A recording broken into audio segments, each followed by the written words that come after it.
At least 30 people were killed after a powerful earthquake hit Japan on New Year's Day, with rescue teams on Tuesday struggling to reach isolated areas where buildings had been toppled, roads wrecked and power cut to tens of thousands of homes.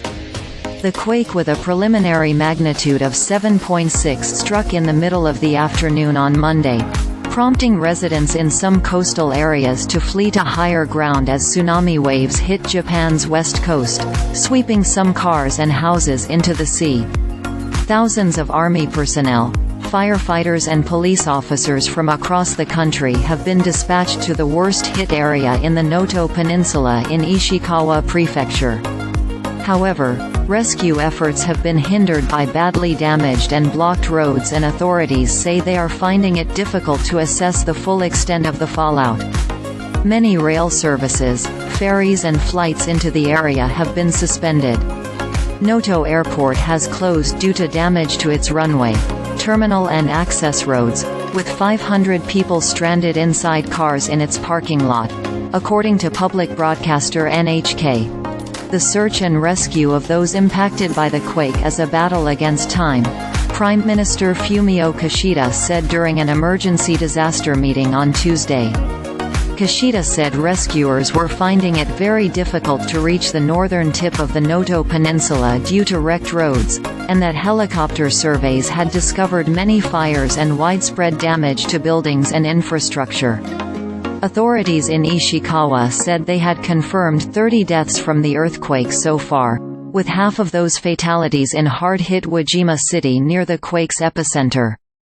Firefighters have been battling blazes in several cities and trying to free more people trapped in collapsed buildings, Japan's Fire and Disaster Management Agency said. More than 140 tremors have been detected since the quake first hit on Monday, according to the Japan Meteorological Agency. The agency has warned more strong shocks could hit in the coming days. Nobuko Sugimori, a 74-year-old resident of Nanao City in Ishikawa, told Reuters she had never experienced such a quake before. "I tried to hold the TV set to keep it from toppling over, but I could not even keep myself from swaying violently from side to side," Sugimori said from her home, which had a large crack down its front wall and furniture scattered around the inside. Across the street, a car was crushed under a collapsed building where residents had another close call. Fujiko Ueno, 73, said nearly 20 people were in her house for a New Year celebration when the quake struck, but miraculously all emerged uninjured.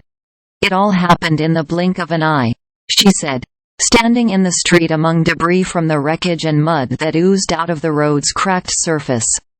Several world leaders sent condolence messages, with President Joe Biden saying in statement the United States was ready to provide any necessary help to Japan.